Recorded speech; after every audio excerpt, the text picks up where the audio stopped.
ఏ function హాల్కి పోయినా, ఏ ఇంట్లోకి పోయినా, ఏ కిరాణా కొట్లకు పోయినా, ఎక్కడ పోయినా మరి ప్లాస్టిక్ సంచులు దర్శనమిస్తున్నాయి తప్ప మరి ఇంకా వేరే కనబడతలేదు.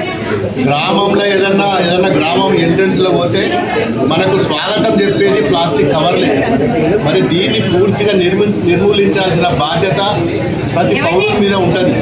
ఒక ప్రభుత్వాలే సరిపోదు, పౌరుల మీద కూడా, మన మీద కూడా బాధ్యత ఉంటుంది.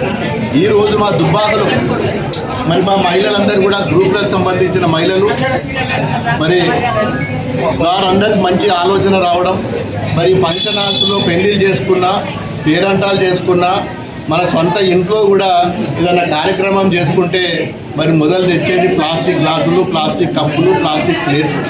మరి మా వంతుగా సహాయం చేస్తామని చెప్పి మా మహిళా గ్రూప్ సంఘాలందరూ కూడా ముందుకు వచ్చినందుకు మా దుబ్బాక మున్సిపాలిటీ తరఫున, నా తరఫున వాళ్ళందరికీ కూడా నేను పేరు పేరున అభినందిస్తున్నా.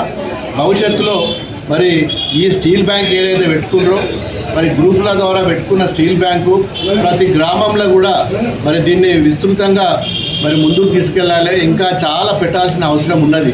మేము కూడా మరి పట్టణంలో ఉన్న, మరి ఎక్కడెక్కడ ఉన్నా, పట్టణంలో ఉన్న, గ్రామాల్లో ఉన్న పబ్లిసిటీ చేస్తాం. మరి పెళ్ళిళ్ళు చేసుకున్నప్పుడు ఫంక్షన్ హాల్స్ పోయే